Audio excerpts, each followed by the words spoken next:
അപ്പോൾ എന്തൊക്കെയാണ് നമ്മൾ പർച്ചേസ് ചെയ്തതെന്ന് കാണണ്ടേ. നമ്മുടെ യാത്ര വിൻ്ററിലായതുകൊണ്ട് തന്നെ ആദ്യമേ തന്നെ വിൻ്റർ ക്രീമാണ്, അതേപോലെ തന്നെ ഒരു സൺസ്ക്രീം ഉണ്ടായിരുന്നു. പിന്നെ ബോഡി ലോഷൻ ജോൺസൺ ബേബിയുടെ വാങ്ങിക്കാൻ പറ്റുന്നതല്ല, കാരണം മോനും കൂടെ ഉപയോഗിക്കാമല്ലോ എന്ന് വിചാരിച്ചിട്ടാണ്. അപ്പോൾ പിന്നെ ഒന്നും കൊണ്ടായാൽ മതിയല്ലോ, അത്രയും വെയിറ്റിൻ്റെ പ്രശ്നം വരില്ല. പിന്നെ അതേപോലെ തന്നെ ലിപ് ബാം, ഹിമാലയയുടെ ലിപ് ബാമാണ് ഞാൻ വാങ്ങിച്ചത്. ഷിയാമെഡിൻ്റെയൊക്കെ ഉണ്ടായിരുന്നു 450 രൂപയ്ക്ക് ഒരിത്തിരി പോകുന്ന ലിപ് ബാമിൻ്റെ റേറ്റ്. ഇത് വളരെ ചെറിയ റേറ്റേ ഉള്ളൂ ഹിമാലയയുടെ, അപ്പോൾ അതുകൊണ്ട് ഞാൻ ഇത് വാങ്ങിച്ചത്. അതേപോലെ തന്നെ നൈസിൽ വാങ്ങിച്ചിട്ടുണ്ടായിരുന്നു. ഇനി കോട്ടൊക്കെ ജാക്കറ്റൊക്കെ ഇടുന്ന സമയത്ത് എന്തെങ്കിലും ചൂടിൻ്റെ പ്രശ്നം വന്നെങ്കിലോ എന്ന് ഓർത്തിട്ട്. പിന്നെ അന്ന് നമ്മൾ മെഡിക്കൽ സ്റ്റോറിൽ നിന്ന് വാങ്ങിച്ച മോന് വേണ്ടിയിട്ടുള്ള മെഡിസിൻസുകളാണ് കേട്ടോ. പിന്നെ ചുമയുടെ മരുന്ന്, പനിയുടെ മരുന്ന്, മൂക്കൊലിപ്പിൻ്റെ മരുന്ന്, നാസൽ ഡ്രോപ്സ്, അതേപോലെ തന്നെ വേദനയ്ക്കുള്ള ഒരു ഓയിൽമെൻറ്റ്, പിന്നെ ബാൻഡേജ്. പിന്നെ ഈ നോർത്ത് ഇന്ത്യൻ സൈഡിലോട്ടൊക്കെ പോകുമ്പോൾ വോമിറ്റിംഗ് ഒക്കെ വരാൻ ചാൻസ് ഉള്ളതുകൊണ്ട് തന്നെ ORS, അതേപോലെ നമുക്ക് വലിയവർക്കുള്ള ഛർദിയുടെ മരുന്ന്, വിക്സ്, പിന്നെ ഒരു വേദനയ്ക്കുള്ള മെഫ്താലിൻ്റെ ടാബ്ലറ്റ്. ഇങ്ങനെ കുറേ മെഡിസിൻസ് ഐറ്റംസ് ആയിരുന്നു അടുത്തത്. പിന്നെ നമുക്ക് സ്വന്തമായിട്ട് വേണ്ട പിന്നെ ചേട്ടായുടെ ഷേവിങ് പിന്നെ ബ്ലേഡ്, ഷേവിങ് ക്രീം, അങ്ങനത്തെ സാധനങ്ങൾ. അതേപോലെ തന്നെ പിന്നെ വാങ്ങിച്ചേക്കുന്നത് പേസ്റ്റ്, സെൻസോഡൈനാണ് വാങ്ങിച്ചത്. തണുപ്പുള്ള സ്ഥലത്തോട്ട് പോകുന്നതുകൊണ്ട് പല്ലിൻ്റെ പ്രശ്നം വരണ്ടെന്ന് വിചാരിച്ചാണ് സെൻസോഡൈൻ വാങ്ങിച്ചത്. അതേപോലെ തന്നെ ഈ ബ്രഷ് ഇടുന്ന ഈ ഒരു സാധനം ഞാൻ നേരത്തെ ഓൺലൈനിൽ നിന്ന് വാങ്ങിച്ച കേട്ടോ. അത് നല്ല സുഖം കേട്ടോ. ബ്രഷിന് ചെറിയൊരു നാനം ഉണ്ടെങ്കിൽ പോലും അത് ആ തുണിയിൽ നമ്മൾ വയ്ക്കുമ്പം നമ്മുടെ പെട്ടിയിലുള്ള ബാക്കി തുണിയിലോട്ട് അത് സ്പ്രെഡ് ആവാതിരുന്നോളും.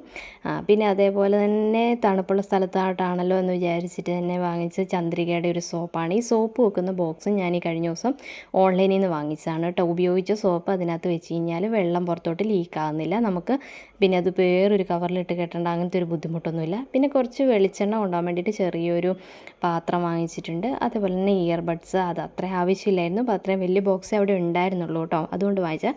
പിന്നെ സാധനം വാങ്ങിക്കാൻ പോയ സമയത്ത് ഷോപ്പിൽ നിന്ന് കിട്ടിയതാട്ടോ. ഇത് മോയ്സ്ചറൈസർ പ്ലസ് പിന്നെ സ്പ്രേ ആണ്, പെർഫ്യൂമാണ്. ഞാനിതിങ്ങനെ വീഡിയോ കണ്ടിട്ടുണ്ട് സാധാരണ, അല്ലാതെ ഞാനിത് ആദ്യമായിട്ടാണ് കേട്ടോ കാണുന്നത്. ഒരു എന്താ പറയുക, ഒരു തുള്ളി എടുത്തിട്ട് കയ്യെ തൂത്ത് കഴിഞ്ഞാൽ അത് വൈകുന്നേരം വരെ നിൽക്കുന്നുണ്ട് കേട്ടോ. അത് അവർ തന്നെ മാനുഫാക്ചർ ചെയ്യുന്നതാണെന്നാണ് പറഞ്ഞത്.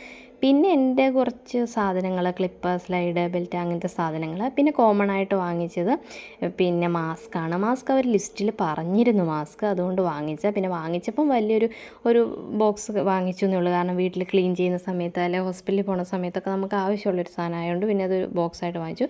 പിന്നെ ഇത് ഞാൻ അവിടുന്ന് വാങ്ങിച്ചൊരു ബാഗാട്ടോ, എൻ്റെ മൊബൈൽ സാധനങ്ങളൊക്കെ പഠിക്കാൻ വേണ്ടിയിട്ട് എളുപ്പത്തിന്. എൻ്റെ ബാഗ് ഭയങ്കര മോശമായതുകൊണ്ട് ഞാൻ ബാഗ് മേടിച്ചെന്നുള്ളൂ. നല്ല റേറ്റ് ആയിട്ടോ, 1500 അടുത്ത് റേറ്റ് ആയ ഒരു സാധനമാണ്. നല്ല മെറ്റീരിയൽ, നല്ല അടിപൊളി സാധനമായിരുന്നു. പിന്നെ അത്രയും റേറ്റ് ആയതുകൊണ്ട് എനിക്ക് ചെറിയൊരു വിഷമം ഉണ്ടായിരുന്നു. പിന്നെ എല്ലാവർക്കും അത് ഭയങ്കര ഇഷ്ടപ്പെട്ടുകൊണ്ട് അങ്ങ് വാങ്ങിച്ചു, അത്രയേ ഉള്ളൂ കേട്ടോ. പക്ഷേ നല്ല ക്വാളിറ്റിയാണ്, നല്ല ഇമ്പോർട്ടഡ് ആണ് സാധനം. നല്ല എന്താ പറയുക, നല്ല സോഫ്റ്റ് ആയിട്ടുള്ള എല്ലാ റേഞ്ചിലും ഉള്ളതുണ്ടായിരുന്നു കേട്ടോ. 800-600 രൂപയുടെയൊക്കെ ഉണ്ടായിരുന്നു. പിന്നെ വാങ്ങിക്കുമ്പം ഇച്ചിരി കൂട്ടിട്ട് 1500 അതിന് 1500 സംതിങ് ആണെന്ന് തോന്നുന്നു ആയിട്ടുള്ളത്. എനിവേ അതോടെയാണ് അന്ന് നമ്മൾ പിന്നെ പിള്ളേരെയൊക്കെ കൂട്ടിയിട്ട് പോയിട്ട് പർച്ചേസ് ചെയ്ത ദിവസം വാങ്ങിച്ച സാധനങ്ങളാട്ടോ ഇതൊക്കെ.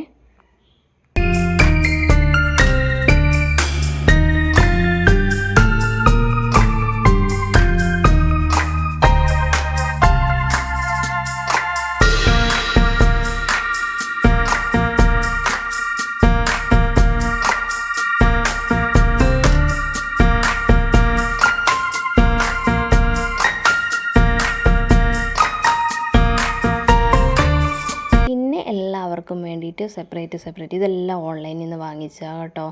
പിന്നെ മഫ്ലർ, ജാക്കറ്റ്, തൊപ്പി, മഫ്ലർ, അതേപോലെ തന്നെ ഗ്ലൗസ്, ഇത് ഇത്രയും സാധനങ്ങളാണ് വാങ്ങിച്ചത്. പക്ഷേ സ്നോയൊക്കെ വാരാനാണെങ്കിൽ ഈ ഗ്ലൗസ് അത്ര കംഫർട്ടല്ല. പക്ഷേ ഞങ്ങളത് ആദ്യം വാങ്ങിച്ച സമയത്ത് അവിടുന്ന് ഓൺലൈനിൽ നിന്ന് എല്ലാവർക്കും ആ ഒരു ടൈപ്പ് തന്നെയാണ് വാങ്ങിച്ചേക്കുന്നത്. ഇത്രയും സാധനങ്ങൾ എല്ലാവർക്കും വാങ്ങിച്ചിട്ടുണ്ട് കേട്ടോ. ഈ മഫ്ലർ, ക്യാപ്പ്, ജാക്കറ്റ്, കയ്യിലിടുന്ന ഗ്ലൗസ്, ഇതെല്ലാം 4 പേർക്ക് വേണ്ട വാങ്ങിച്ചു. 4 പേർക്ക് ഒരു ഓൺലൈനിൽ നിന്നാണ് വാങ്ങിച്ചത്. ഒരു ജാക്കറ്റൊക്കെ ബിലോ 1000 റേറ്റിലുള്ള വാങ്ങിച്ചു കേട്ടോ. പിന്നെ അതേപോലെ തന്നെ 5 ദിവസത്തേന് എല്ലാവർക്കും ഉള്ള ഡ്രസ്സ് കാര്യങ്ങൾ ഇതേപോലെ സെറ്റ് ചെയ്ത് വെച്ചു. പോകേണ്ടത് നേരത്തെ ലിസ്റ്റാക്കിയ പ്രകാരം എല്ലാം തന്നെ സെറ്റ് ചെയ്ത് വെച്ചിട്ടുണ്ട്. ജീൻസൊക്കെ ഒരു 3 ജീൻസൊക്കെ എടുത്തുള്ളൂ, കാരണം വേർക്കാനൊന്നും ചാൻസ് ഇല്ലല്ലോ ഒട്ടും.